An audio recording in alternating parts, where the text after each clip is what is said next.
Good evening बच्चों, कैसे हैं आप सभी। मैं शिवांशु सिंह एक बार फिर से आप सभी का स्वागत करता हूं अपने YouTube channel study with Shiv में। और जैसा कि हमारा एक इम्पॉर्टेंट चैप्टर चल रहा था जिसका नाम था सेक्टर्स ऑफ इंडियन इकोनॉमी, और इस चैप्टर को आज हम लोग कंप्लीट करते हैं। इम्पॉर्टेंट चैप्टर है, इसमें कुछ आपकी चीज़ें पूछी जाती है, मैंने आपको पहले भी बताया है। जैसे इस चैप्टर में आपका सेक्टर्स के बारे में पूछा जाता है, आपके सेक्टर्स का डिविजन्स पूछा जाता है, जीडीपी के बारे में पूछा जाता है, आपसे आपसे मनरेगा के बारे में इस चैप्टर में पूछा जाता है। तो इस चैप्टर की आपकी लगभग चीज़ें हमने कंप्लीट कर ली है। आज इस चैप्टर का थोड़ा सा पार्ट जो बचा हुआ था उसको कंप्लीट करेंगे और फिर इस चैप्टर को फिनिश करेंगे। और इस चैप्टर को फिनिश करने से पहले थोड़ी सी इंफॉर्मेशन ले लीजिए आप लोग कि देखिए जो वीडियो देख रहे हैं, ठीक है, मैं जिन मतलब सबके लिए जिनको देखना है, जिनको समझ में आ रहा है वो देखते रहिए। और दूसरी चीज़ ये कि अभी आपका मैं पावर शेयरिंग का चैप्टर फिर से पढ़ाऊंगा, तो पावर शेयरिंग का चैप्टर जिन्होंने नहीं पढ़ा था वो फिर से पढ़ लीजिएगा क्योंकि आपके FA2 में आने वाला है। जैसा ही वो सिलेबस बनाते हैं, जब भी आपकी डेट डिसाइड होती है, मतलब एक हमको बता दीजिएगा कि इस दिन आपका एग्जाम है, तो उस दिन उससे पहले मैं आपको ऑब्जेक्टिव क्वेश्चंस, शॉर्ट क्वेश्चंस और लॉन्ग क्वेश्चंस बता दूंगा कि क्या आ सकते हैं, और संभावना वही है कि वही आएंगे। तो इस चीज़ का आप इन्फॉर्मेशन हमें दे दीजिएगा। चलिए फिर आगे बढ़ते हैं, इस चैप्टर को रिवाइज कर लेते हैं एक बार, और फिर जो बचा हुआ है उसको कंप्लीट करते हैं, फिर इस चैप्टर को फिनिश किया जाता है। ठीक है, चलिए। जब चैप्टर स्टार्ट किया तो मैंने बताया चैप्टर का नाम है सेक्टर्स ऑफ इंडियन इकोनॉमी। और सेक्टर्स ऑफ अगर इंडियन इकोनॉमी की बात करेंगे तो मैंने आपसे सबसे पहला बताया कि इसको 3 बेस पे डिवाइड किया जाता है। ठीक है, 3 बेस में जो सबसे पहला बेस होता है on the basis of nature of economic activity, या फिर on the basis of nature ही कह सकते हैं। तो on the basis of nature इसको 3 पार्ट में डिवाइड किया गया, primary sector, secondary sector, tertiary sector, और यही तीनों सेक्टर ज्यादा इंपॉर्टेंट है आपके लिए। ठीक है, मतलब इंपॉर्टेंट है, ऐसा नहीं है कि ये दोनों नहीं पूछे जाएंगे, पूछे ये ज्यादातर जाते हैं पर वो भी कभी कभी पूछ ले जाते हैं। ठीक है, उसके बाद दूसरे नंबर पे आए तो मैंने कहा on the basis of employment condition, इसको 2 पार्ट्स में बांटा गया है, जिसमें जो सबसे पहला पार्ट है वो आपका ऑर्गेनाइज सेक्टर और दूसरा पार्ट है आपका अनऑर्गेनाइज सेक्टर। उसके बाद on the basis of ownership की बात करते हैं तो इसको 2 पार्ट्स में बांटा गया है, पहला आपका पब्लिक सेक्टर और दूसरा आपका प्राइवेट सेक्टर। ये ज्वाइंट सेक्टर को अभी रहने दीजिएगा क्योंकि आपके कोर्स में नहीं है, तो जो कोर्स में नहीं है उसको मत पढ़िए। ठीक है, इसी क्रम में हम आगे बढ़े, मैंने एक एक सेक्टर्स को आपको अच्छे से पढ़ाया। मैंने कहा अगर सेक्टर्स ऑफ इंडियन इकोनॉमी की बात करते हैं तो सबसे पहला जो टॉपिक आता है वो आता है इकोनॉमिक एक्टिविटीज। और मैंने कहा इकोनॉमिक एक्टिविटीज क्या होती है, तो हर वह एक्टिविटीज जिसके द्वारा कहीं ना कहीं आप अपनी इनकम जनरेट करते हैं तो वह आपकी इकोनॉमिक एक्टिविटी कहलाती है। ये वही क्लासिफिकेशन है जो अभी मैंने पहले आपको थोड़ी देर पहले बताया। फिर हम आगे बढ़े तो हमने तीनों सेक्टर्स को पढ़ा, आपके प्राइमरी सेक्टर, सेकेंडरी सेक्टर और टर्सरी सेक्टर को। सबसे पहले हमने प्राइमरी सेक्टर पढ़ा, तो मैंने कहा इस सेक्टर में वह प्रोडक्ट आते हैं जो डायरेक्टली हमें नेचर से प्राप्त होते हैं। ठीक है, और इस सेक्टर को आपका एग्रीकल्चरल सेक्टर के नाम से भी जाना जाता है, ये भी आपको दिमाग में रखना है। और इस सेक्टर्स में कौन कौन से सेक्टर्स आते हैं, एग्रीकल्चर आता है, डेयरी आता है, फिशिंग आता है और फॉरेस्ट्री आता है, तो एग्जाम्पल में भी इसे याद रखिएगा। ठीक, उसके बाद सेकेंडरी सेक्टर की बात करते हैं तो मैंने कहा जो भी प्रोडक्ट डायरेक्ट नेचर से फॉर्म होते हैं उसे मैन्युफैक्चरिंग इंडस्ट्री में लाकर अगर कोई नया फॉर्म दे दिया जाता है, मतलब अब वह नेचर से द्वारा तो प्राप्त हुए थे पर अब वो किसी नए फॉर्म में आ गए हैं, तो वह सेकेंडरी सेक्टर से संबंधित होते हैं और इसे एक और सेक्टर के नाम से जाना जाता है, तो इसे इंडस्ट्रियल सेक्टर के नाम से जाना जाता है।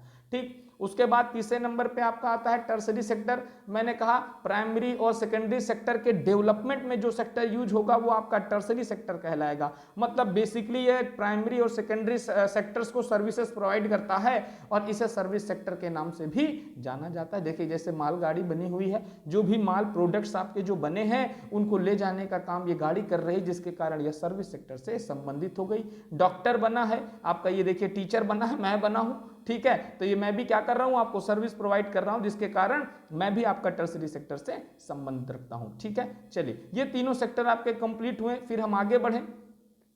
हमने 2 टाइप्स के आपको गुड बताएं, एक होता है इंटरमीडिएट गुड, दूसरा होता है आपका पहला होता है आपका इंटरमीडिएट गुड, दूसरा होता है फाइनल गुड्स। मैंने कहा इंटरमीडिएट गुड्स कौन से होते हैं, तो ऐसे गुड्स मतलब ऐसा प्रोडक्ट जो अभी फाइनल नहीं हुए हैं, फाइनल प्रोडक्ट को बनाने के लिए जिनका यूज करना पड़ता है वो सब इंटरमीडिएट गुड्स। और फाइनल गुड्स क्या होते हैं कि when products are ready for service, जब प्रोडक्ट सर्विस के लिए रेडी हो जाता है तो वो कैसे गुड्स कहलाते हैं, आपके फाइनल गुड्स कहलाते हैं।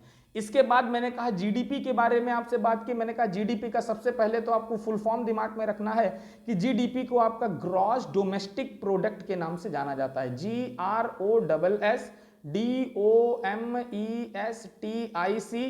GROSSDOMESTIC ग्रॉस डोमेस्टिक प्रोडक्ट इसका फुल फॉर्म है। तो पहले तो फुल फॉर्म याद रखिएगा। दूसरे नंबर पे होता क्या है, तो मैंने कहा है कि the value of final goods, तो फाइनल गुड्स की वह वैल्यू, ठीक, and services produced with in a country during 1 year, मतलब सिंपल सी भाषा में है कि एक कंट्री में एक साल में जितने भी आपके फाइनल गुड्स प्रोड्यूस हुए हैं या फिर जितनी भी सर्विसेज प्रोवाइड की गई हैं उनकी जो वैल्यू होती है, मान लीजिए 100 फाइनल गुड्स हुए और आपकी 100 सर्विसेज प्रोवाइड की गई, तो इसका मतलब 200 जो हुआ वो वहां की जीडीपी के रूप में जाना गया। ठीक है, तो मैंने कहा जीडीपी क्या है, जीडीपी का सिंपल सा मतलब है, फिर एक बार मैं बता रहा हूं, इंपॉर्टेंट है, पूछ लिया जाता है। पहला कि ग्रॉस डोमेस्टिक प्रोडक्ट इसका फुल फॉर्म है, मतलब एक देश के भीतर एक साल में जितने भी फाइनल गुड्स और सर्विसेज का प्रोडक्शन होता है उसकी जितनी भी वैल्यू होती है वो क्या कहलाती है, आपकी जीडीपी कहलाती है। और मैंने कहा अगर आपको जीडीपी निकालनी है तो आप हमेशा फाइनल गुड्स लेंगे ना कि इंटरमीडिएट गुड्स। क्यों? क्योंकि इंटरमीडिएट गुड्स में क्या होती है, सभी की वैल्यू अलग अलग होती है और फाइनल गुड्स में सभी की वैल्यू एक साथ जुड़कर आ जाती है। ठीक है, फिर मैंने नोट पॉइंट बताया, मैंने कहा लार्जेस्ट जीडीपी किसकी है, तो यूएसए की है। इंडिया की कितने नंबर की है, तो 5th नंबर की लार्जेस्ट जीडीपी है। और भारत में कौन जीडीपी का कैलकुलेट करता है, तो भारत में जीडीपी को कैलकुलेट करने का काम कर रहा है स्टैटिस्टिकल ऑफिस, मतलब सेंट्रल स्टैटिस्टिकल ऑफिस, जिसको सीएसओ के नाम से जाना जाता है। ये कंप्लीट हुआ तो हम और आगे बढ़े और फिर हम टर्सरी सेक्टर की इंपॉर्टेंस के बारे में जानने लगे। सबसे पहले हमने टर्सरी सेक्टर में प्रोडक्शन के बारे में जाना, तो मैंने आपको बताया अगर टर्सरी सेक्टर में प्रोडक्शन की बात करते हैं तो सबसे ज्यादा भारत में जो प्रोडक्शन हो रहा है, याद रखिएगा, भारत में सबसे ज्यादा जो प्रोडक्शन हो रहा है वो किस सेक्टर में हो रहा है, तो आपका टर्सरी सेक्टर में हो रहा है। और उसके बाद मैंने आपको बताया कि भारत में देखिए टर्सरी सेक्टर क्यों बढ़ रहा है ये बताया। और उसके बाद मैंने अगर एम्प्लॉयमेंट की बात की तो मैंने कहा भारत में सबसे ज्यादा एम्प्लॉयमेंट कौन सेक्टर दे रहा है, तो भारत में सबसे ज्यादा जो एम्प्लॉयमेंट दे रहा है, मतलब जो रोजगार दे रहा है, तो वह सेक्टर कौन सा है, तो वो आपका प्राइमरी सेक्टर है। तो ये दोनों में अंतर याद रखिएगा कि प्रोडक्शन किस में हो रहा है तो टर्सरी सेक्टर में, और एम्प्लॉयमेंट कौन ज्यादा दे रहा है, तो एम्प्लॉयमेंट ज्यादा दे रहा है आपका प्राइमरी सेक्टर। ठीक है, इसी को चार्ट के हिसाब से आपको समझाया, इसको याद कर लीजिए, ये बोर्ड में आता है। ठीक है, यहां तो नहीं आएगा आपको, हमको पता है आपके स्कूल में नहीं दे पाएंगे इसे, क्योंकि इसमें चार्ट वगैरह देना होता है, आपको बताना होता है, तो उतना फॉर्म नहीं बन पाएगा, पर बोर्ड में आता है, तो इसलिए आपको इसको बोर्ड के हिसाब से आप अच्छे से तैयार कर लीजिएगा। ठीक है, इतना कंप्लीट हुआ तो हम और आगे बढ़े और हमने एक क्वेश्चन पढ़ा था कि why more people employed in primary sector not contribute less in production. तो इसका कारण केवल एक ही है जिसको हम डिसगस्ड एम्प्लॉयमेंट या अंडर एम्प्लॉयमेंट के नाम से जानते हैं। मतलब डिसगस्ड या अंडर एम्प्लॉयमेंट के कारण हम देख रहे हैं कि प्राइमरी सेक्टर में कंट्रीब्यूट ज्यादा लोग करते हैं पर प्रोडक्शन कम होता है। ठीक है, प्रोडक्शन आपका टर्सरी सेक्टर में ज्यादा है। फिर और आगे बढ़े तो हमने एक इंपॉर्टेंट टॉपिक की बात की, इंपॉर्टेंट आपकी एक कह सकते हैं एक इंपॉर्टेंट योजना की बात की, प्रोग्राम की बात की, जिसका नाम है मनरेगा। तो मनरेगा से आपको क्या याद रखना है, तो सबसे पहले फुल फॉर्म MGNREGA, तो महात्मा गांधी आपका national rural employment guarantee act, ये याद रखना है। Mahatma Gandhi national rural employment guarantee act कब आ रहा है, तो ये आ रहा है 2005 में। कितने डिस्ट्रिक्ट में, सबसे पहले 625 डिस्ट्रिक्ट में इसको लागू किया गया था। और इसका मोटिव क्या था, राइट टू वर्क, मतलब हमें राइट का मतलब ये सही नहीं है, राइट का मतलब यहां पर अधिकार, हमें काम करने का अधिकार मिले, इसके कारण ये चलाया गया था। और फिर मैंने आगे कहा कि क्या था इसमें, तो इसमें जो बेसिकली था आपका कि गवर्नमेंट कहती है कि हम प्रॉमिस करते हैं, क्या प्रॉमिस कर रही है कि आपको मिनिमम 100 डेज का एम्प्लॉयमेंट देगी, और अगर 100 डेज का एम्प्लॉयमेंट नहीं देती है तो आपको अलायंस प्रोवाइड करेगी, मतलब भत्ता प्रोवाइड करेगी। तो इतना आपका कंप्लीट हो गया था। आज हम बात करेंगे इस चैप्टर के मतलब इसके चैप्टर के आगे, मतलब बाकी दो बेस के जो टाइप्स हैं, मतलब ऑर्गेनाइज्ड और अनऑर्गेनाइज्ड, और पब्लिक और प्राइवेट सेक्टर की बात करेंगे। तो सिंपल सा, इसको थोड़ा सा ध्यान से पढ़िएगा, ये समझ जाएंगे, बहुत सरल है। ठीक है, फिर आपका देखिए आगे बढ़ते हैं, अब जो आपको पढ़ना है उस पर आते हैं।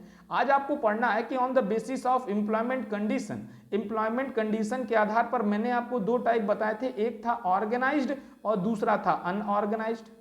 तो सबसे पहले हम ऑर्गेनाइज्ड पढ़ते हैं। मैंने कहा ऑर्गेनाइज्ड क्या है? This sector is registered by the government, मतलब ये गवर्नमेंट के द्वारा रजिस्टर्ड सेक्टर है।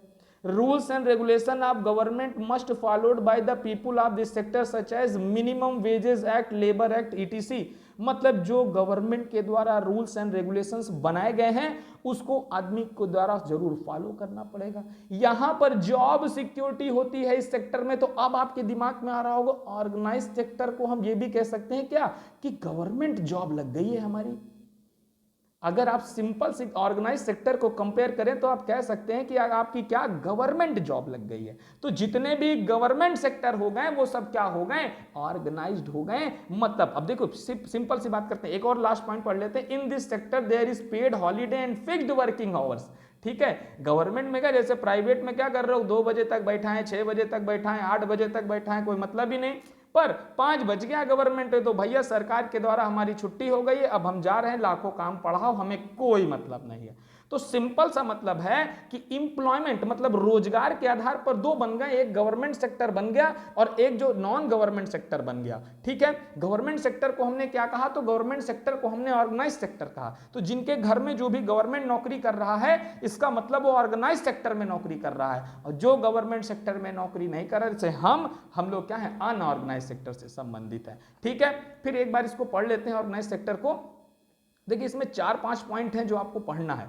ठीक, यही 4-5 पॉइंट हैं, इसको एक बार फिर से पढ़ लेते हैं। सिंपल सा आप इसको कंपेयर कराइएगा गवर्नमेंट जॉब से। ठीक, तो सबसे पहला कि this sector is registered by the government, तो एकदम से गवर्नमेंट जॉब भी रजिस्टर्ड होती है। तो पहला पॉइंट कि ये जो सेक्टर है वो गवर्नमेंट के द्वारा रजिस्टर्ड होता है। रूल्स एंड, दूसरा point, rules and regulation of government must followed by the people of this sector. इस सेक्टर के जितने भी लोग होंगे उनको गवर्नमेंट के रूल्स फॉलो करने पड़ेंगे। उसके बाद जॉब सिक्योरिटी रहती है, हमेशा कहते हैं ना कि भैया सरकारी हो जाए तो बढ़िया जॉब सिक्योरिटी है। ठीक है, तो जॉब सिक्योरिटी होती है इसमें। In this sector there is a paid holiday and fixed working hours. Paid holiday होगा, अगर आप हॉलीडे भी ले सकते हैं और आपके वर्किंग आवर्स भी फिक्स होंगे। The condition of working is good compared other sector. तो मैंने कहा अगर अदर सेक्टर से कंपेयर करेंगे तो यहां पर काम करना बहुत आसान होता है। और लास्ट है there can be pension can retire on retirement, on retirement मतलब रिटायरमेंट के बाद पेंशन भी होती हैं, पर यहां पर कुछ सरकारों ने अभी पेंशन बंद कर दी है। ठीक है, हो सकती है नहीं भी हो सकती है, पर रिटायरमेंट आपको आराम से हो जाएगा। तो कुल मिला के आपने देखा कि ये किस सेक्टर की बात हो गई? ऑर्गेनाइज सेक्टर की। और ऑर्गेनाइज सेक्टर को सिंपल सा आप कह सकते हैं कि गवर्नमेंट जॉब से संबंधित होता है। दूसरे नंबर पे आते हैं, हम बात करते हैं अनऑर्गेनाइज सेक्टर की। तो इसको प्राइवेट सेक्टर या प्राइवेट जॉब कह लीजिए। तो मैंने कहा this sector is not registered by the government and rules by individual and group. मतलब कह रहे हैं ये सेक्टर गवर्नमेंट से रजिस्टर्ड नहीं होता है, और जो रूल्स एंड रेगुलेशंस बनाए जाते हैं वो किसके द्वारा? किसी इंडिविजुअल के द्वारा। जैसे आप अपना स्कूल ही देख लीजिए कि वहां पर जो रूल्स एंड रेगुलेशंस बनाए जाते हैं वो किसी इंडिविजुअल के द्वारा बनाए जा रहे हैं, भले वो चाहे जैसे हो। ठीक है, तो इसका मतलब है वो गवर्नमेंट से रजिस्टर्ड नहीं है। उसके बाद government rules and regulation are not followed, मतलब गवर्नमेंट के रूल्स एंड रेगुलेशन फॉलो नहीं किए जाते हैं। जॉब सिक्योरिटी नहीं है और नो पेड हॉलीडे है, फिक्स वर्किंग आवर्स भी नहीं है और कोई पेंशन भी नहीं है। ठीक है, तो उसी का एकदम उल्टा करके आपको अनऑर्गेनाइज सेक्टर में लिख देना है। तो याद रखना है ऑर्गेनाइज सेक्टर एकदम उल्टा अनऑर्गेनाइज सेक्टर। ऑर्गेनाइज सेक्टर का मतलब है कि गवर्नमेंट जॉब से संबंधित है, ऑर्गेनाइज सेक्टर का मतलब है कि प्राइवेट जॉब से संबंधित है। ठीक है, आगे बढ़ते हैं। क्या क्वेश्चन है? कह रहा है कि why don't all the people start working in the organise sector. भैया सभी लोग ऑर्गेनाइज सेक्टर में काम क्यों नहीं करना चाह रहे हैं? भैया कौन नहीं करना चाह रहा है, पर उतनी जगह ही नहीं है कि काम कर पाए। ठीक है, सभी लोग उसमें काम कर पाए, इतनी उसके पास जगह ही नहीं है, तो कैसे काम कर पाएंगे? तो वही लिखा है आंसर में, all people can not start working in organise sector because there is huge shortage of jobs in organized sector। मैं कह रहा हूं कि सबसे पहले वही कहा कि क्या है? जॉब्स की शॉर्टेजेस है। In work in this sector education and good skills necessary. भैया इसीलिए तो कह रहे हैं पढ़ोगे तभी सरकारी नौकरी मिलेगी। ठीक है, तो कह रहा है कि इस सेक्टर में एजुकेशन जरूरी है और अच्छी स्किल्स भी होना जरूरी है। और आगे बढ़ते हैं, देखते देखिए ये चीजें आपके समझ में आ रही होंगी, बहुत ज्यादा कठिन नहीं है। कंक्लूजन निकला, क्या कंक्लूजन निकला कि that is the reason our parent, देखो सिंपल सी बात है, यही रीजन है कि हमारे पेरेंट जो है हमें एजुकेट करते हैं जॉब ऑर्गेनाइज सेक्टर में प्राप्त करने के लिए। आप घर में पूछिएगा पिताजी कि पापा मैं कहाँ, गवर्नमेंट सेक्टर में जॉब करूं या फिर प्राइवेट सेक्टर में, तो घर वाले हमेशा यही कहेंगे कि गवर्नमेंट सेक्टर की बात करो। उसके फायदे मैंने अभी आपको ऑर्गेनाइज सेक्टर में दिखाए, ठीक है। तो ये हो गया आपका क्वेश्चन। उसके आगे जब तीसरे नंबर पे बातें हैं, तीसरे नंबर पर on the basis of ownership, मालिकाना हक के आधार पर आपके दो सेक्टर हो गए, एक हो गया प्राइवेट और दूसरा हो गया पब्लिक। इसको भी पढ़ लेते हैं। मैंने कहा अगर प्राइवेट सेक्टर की बात करते हैं, this sector is owned by individual और ग्रुप ऑफ इंडिविजुअल्स। अब इसको आप अनऑर्गेनाइज से मत कंपेयर कर दीजिएगा। मैंने कहा केवल उसको याद रखने के लिए प्राइवेट जॉब याद रखिएगा, उसको आप प्राइवेट उससे कंपेयर मत कर दीजिएगा। उसमें हम लोग हैं और यहां पर वो सेक्टर ही है पूरा, ठीक। तो उससे कंपेयर मत करिएगा, बस आपको याद रखने के लिए बताया है। ये मत सोचिएगा कि सर क्या प्राइवेट ऑर्गेनाइज्ड हो, अनऑर्गेनाइज्ड हो सकता है क्या, तो बिल्कुल नहीं, वो अलग अलग कंडीशंस पे हैं, ठीक है। तो मैंने कहा this sector is owned by individual और group of individuals, the motive of this sector to earn profit. तो इस सेक्टर का केवल यही मोटिव होता है प्राइवेट सेक्टर का कि केवल हमें काम मिले, फायदा मिले, बस, ठीक है। उसके बाद जैसे टाटा स्टील हो गया, आपका रिलायंस हो गया, बैंक्स हो गए, आईसीआईसीआई, विप्रो, ये सब कंपनीज हो गई। ये पूछा जाता है बोर्ड में कि ये बताइए कि जो आईसीआईसीआई बैंक है वो किस सेक्टर से संबंधित है। तो आईसीआईसीआई बैंक अगर आपका दिया है प्राइमरी, सेकेंडरी और टर्सरी, तो टर्सरी सेक्टर से, और अगर टर्सरी सेक्टर नहीं दिया है तो किस सेक्टर से, प्राइवेट सेक्टर से। तो याद रखिएगा, गलती मत करिएगा, ठीक है। उसके बाद दूसरा है आपका पब्लिक सेक्टर। मैंने कहा this sector is owned bye the government. अब जो जितने भी पब्लिक सेक्टर है, जैसे आपका रेल कोच है, तो रेल कोच क्या है आपका पब्लिक सेक्टर, एक यूनिट है, तो ये गवर्नमेंट के द्वारा रूल्ड किया जाएगा। और मोटिव है इसका क्या, कि लोगों को परेशानी ना हो, मतलब लोग खुश रहें। तो इसका मेन मोटिव क्या है, लोगों को खुश करना। जैसे आपके गवर्नमेंट स्कूल है, गवर्नमेंट हॉस्पिटल है, रेलवेज है, पोस्ट ऑफिस है, तो ये सब क्या है, गवर्नमेंट के द्वारा रूल्ड किए जाते हैं। तो अब इसको फिर मैं कह रहा हूं, इसको आप ऑर्गेनाइज सेक्टर मत समझ लीजिएगा, ठीक है। ये पूरा सेक्टर है, वहां पर बात हो रही थी लोगों की। एम्प्लॉयमेंट, रोजगार सेक्टर को नहीं मिलेगा, रोजगार किसी जैसे कंपनी को नहीं मिलेगा, कंपनी में लोग जाएंगे तो उन्हें रोजगार मिलेगा। तो वो एम्प्लॉयमेंट कंडीशन के आधार था कि कुछ जो लोग गवर्नमेंट जॉब कर रहे हैं, कुछ लोग प्राइवेट जॉब कर रहे हैं। जो गवर्नमेंट कर रहे हैं वो ऑर्गेनाइज्ड हैं, जो प्राइवेट कर रहे हैं वो अनऑर्गेनाइज्ड हैं। और यहां पर पूरा सेक्टर ही है कि जो गवर्नमेंट का सेक्टर है, मतलब जिसपे गवर्नमेंट रूल कर रही है, तो वो सेक्टर क्या कहलाएगा, वो पब्लिक सेक्टर। और जिसपे गवर्नमेंट नहीं, कोई अकेला आदमी रूल कर रहा है, तो वो क्या कहलाएगा, आपका प्राइवेट सेक्टर, ठीक है। सिंपल सा समझिएगा। जैसे अगर एम्प्लॉयमेंट कंडीशन की बात करें, तो हम आपके स्कूल में पढ़ा रहे थे, तो हम ऑर्गेनाइज सेक्टर से संबंधित हैं, और आपका स्कूल एक प्राइवेट स्कूल है, तो इसका मतलब आपका ये स्कूल आपके ओनरशिप के आधार पे प्राइवेट सेक्टर से संबंधित है, ठीक है। तो इस चीज को दिमाग में रखिएगा, ठीक। तो ये आपका पब्लिक और प्राइवेट हो गया। और लास्ट आपका एक क्वेश्चन है कि how does the government provide us all facilities. Government हमें फैसिलिटीज क्यों प्रोवाइड करती है, तो ऑब्वियस सी बात है, we paid taxes because of government provided us this type of facilities. हम टैक्सेस पे करते हैं, जिसके कारण गवर्नमेंट क्या है, हमें ये फैसिलिटीज प्रोवाइड करती है। देख लेते हैं, government provide this services free of cost और at very low cost because government taxes from us, government takes taxes from us, that's why government takes responsibility to provide us all these services। हमसे tax लेती है, जिस कारण इस services को provide करने की रिस्पॉन्सिबिलिटी किसकी है, तो गवर्नमेंट की है। तो ये चैप्टर आपका यहीं पर फिनिश हो गया। इस चैप्टर में आपने तीनों बेस के सेक्टर्स को अलग अलग पढ़ा, ठीक है। एक बार मैं फिर से पूरा रिवाइज करा देता हूं कि आपने इस चैप्टर में क्या क्या पढ़ा, शुरुआत से लेकर अंत तक, ठीक है। अब जो हम पढ़ेंगे, तो अब हम रिवाइज कराएंगे FA2 के लिए ही, ठीक है। बस अभी इसके आगे नहीं अभी इसके आगे रुकेंगे, अब धीरे धीरे चलेंगे। धीरे धीरे का मतलब है FA2 का जब रिवीजन पूरा करा देंगे, फिर इसके आगे बढ़ेंगे, ठीक है, जब आपका एग्जाम हो जाएगा तब, ठीक। देखिए चैप्टर हमने स्टार्ट किया, तो मैंने कहा 3 बेस पे डिवाइड करते हैं, जिसमें सबसे पहला बेस होता है on the basis of nature of economic activity, और इसके 3 सेक्टर हो गए। पहला हो गया प्राइमरी सेक्टर, दूसरा हो गया सेकेंडरी सेक्टर, और तीसरा हो गया आपका टर्सरी सेक्टर, ठीक है। फिर हम और आगे बढ़े, तो मैंने 2 टाइप के गुड्स आपको बताए, एक आपका इंटरमीडिएट गुड्स, दूसरा हो गया फाइनल गुड्स, ठीक। ये कंप्लीट हुआ, तो फिर इसके आगे हमने आपको GDP बताई, ग्रॉस डोमेस्टिक प्रोडक्ट के बारे में बताया। और आगे बढ़े तो मैंने आपको टर्सरी प्रोडक्ट क्यों इंपॉर्टेंट है, क्यों इतना बढ़ रहा है, इसके बारे में बताया।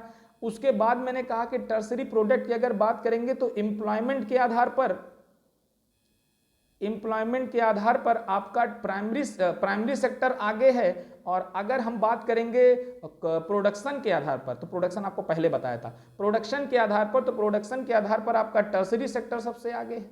ये कंप्लीट हुआ तो फिर हम ऑन द बेसिस ऑफ कौन से आ गए, on the basis of employment condition आ गए। और अगर एम्प्लॉयमेंट कंडीशन के बारे में बात करेंगे तो दो सेक्टर हैं आपके, एक है आपका ऑर्गेनाइज्ड और दूसरा है अनऑर्गेनाइज्ड। और उसके बाद फिर मैंने बात की on the basis of ownership, और ओनरशिप के आधार पर आपका दो पार्ट हो गया, एक हो गया प्राइवेट और दूसरा हो गया पब्लिक। तो इतना आपको याद करना है इस चैप्टर से, ठीक है। तो ये चैप्टर आपका फिनिश हो गया। अब इस चैप्टर में आपके एक्सरसाइज का सॉल्यूशन मैं आपको कल करा दूंगा। तो बस आज इतना ही, अच्छे से पढ़ाई करिए। रिवीजन के तौर पे हम आपका स्टार्ट करेंगे इससे पहले वाला चैप्टर, ठीक है। मतलब इससे पहले जो आपको रिवाइज कराना है, और इसके बाद में अब जो सॉल्यूशन कराने के बाद आपका सीधे चैप्टर पर आऊँगा जिसका नाम है पावर शेयरिंग, ठीक। तो बस आज इतना ही, इसके बाद अब पढ़ेंगे। चलिए, थैंक यू। अच्छे से पढ़ाई करिए सभी लोग।